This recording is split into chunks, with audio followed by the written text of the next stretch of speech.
Henrique, primeiro colocado geral. Fui bem metódico. Iago, terceiro lugar. O que me diferencia é a persistência no estudo e a disciplina.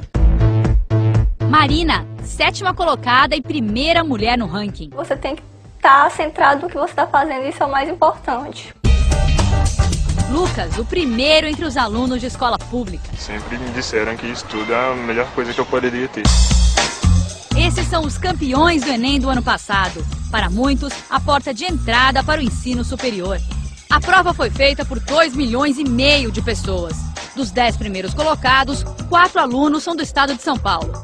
Tem também de Minas, Paraná, Santa Catarina, Distrito Federal, Piauí e Maranhão. Universidade Federal do Piauí, em Teresina. Essa foi a escolha da futura médica Marina, sétima colocada no Enem. Sua receita para quem vai prestar a prova? Procurar mesmo informações do mundo, conectar essas informações com o conteúdo que estava sendo dado em sala de aula. Medicina também é o sonho de Iago, 17 anos. Ele ficou em terceiro lugar e prestou o exame quando ainda estava no segundo ano do ensino médio. Leio pra caramba, de tudo. Então, quando eu pego uma prova longa, por exemplo, como o Enem, eu não fico cansado. O exame tem uma redação e 4 provas. Ciências da natureza, ciências humanas, matemática e linguagens. E este ano uma novidade, inglês ou espanhol. O Enem vence pelo cansaço. As questões são longas. Vai sublinhando, vai sacando o que é importante naquele texto para você não ficar perdido. Fomos até Capitólio, cidade mineira de 8.000 habitantes. O mais ilustre, Lucas, primeiro colocado do Enem que veio de escola pública. Você acha que é possível para um aluno de escola pública se dar bem no Enem? Eu acho que sim, eu acho que ele tem que se dedicar muito ao estudo, porque são provas difíceis.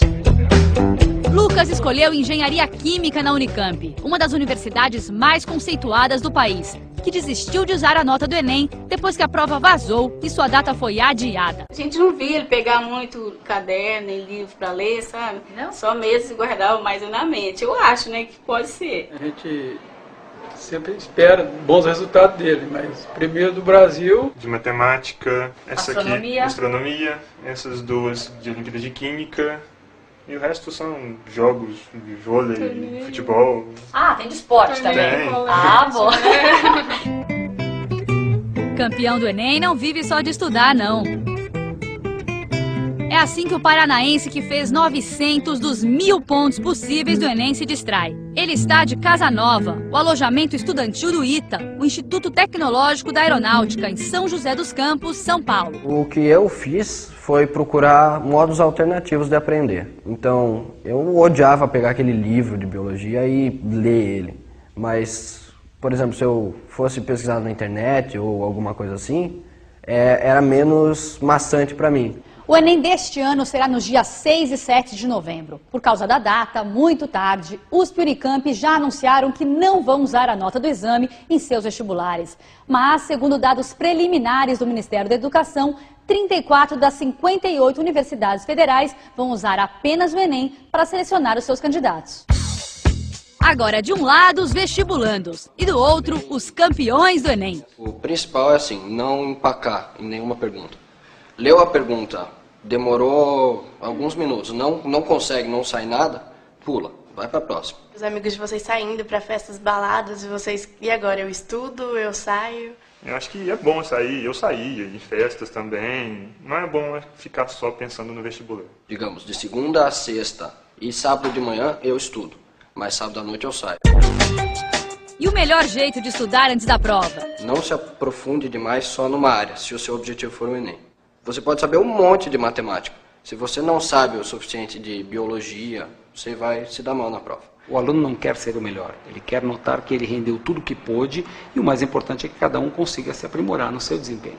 O importante não é ser o melhor dos primeiros. Não é preciso ser o melhor, né? Qual foi a reação de vocês quando vocês souberam que vocês foram os primeiros colocados? Incredulidade.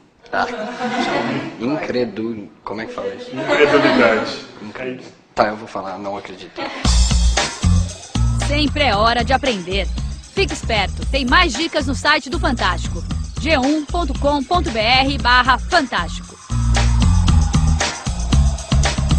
Professor, quais são as características da prova do Enem?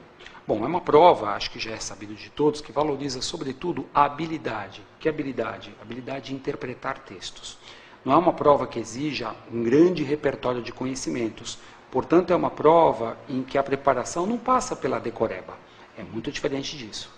E acaba se tornando uma prova difícil de fazer por ser longa, por enunciados longos, com muito texto, não é isso? Pois é, como é uma prova que trabalha sobretudo com essa habilidade de interpretação de textos, ela de fato é uma prova pesada, porque é uma prova que tem uma quantidade muito grande de estímulos para a leitura. É importante o aluno perceber que quando se fala de texto, nós estamos falando de textos dos mais diversos gêneros, inclusive dos textos não verbais, que são característicos das diversas disciplinas. Mapas, gráficos, tabelas, ilustrações, obras de arte, esse tipo de leitura de texto não verbal é muito valorizado na prova do Enem. Eu acho que vale a pena gastar tempo na redação.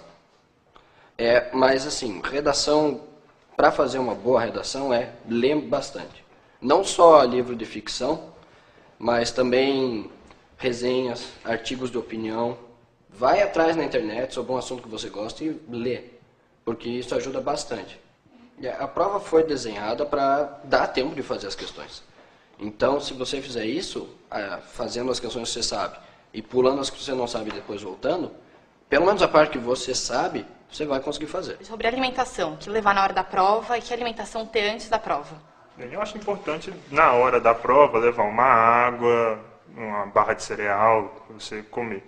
Para eu encher de açúcar no sangue, comer bala pra caramba. Qual a importância do Enem na vida dos jovens? Bem, primeiramente é um incentivo ao estudo.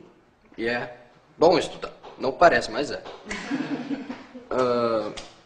Além disso, uma coisa que eu pessoalmente gostei foi que ele tentou se afastar ao máximo daquele decoreba chato, sabe? Então tentou trazer um contexto para as provas, uma prova que valoriza mais o raciocínio. E isso foi algo que eu gostei bastante, pelo menos. Eu acho que também o Enem é uma boa maneira de você avaliar os seus conhecimentos, porque geralmente ele vem antes de todos os vestibulares. Então acho que é uma boa maneira de você ter noção do que está para vir.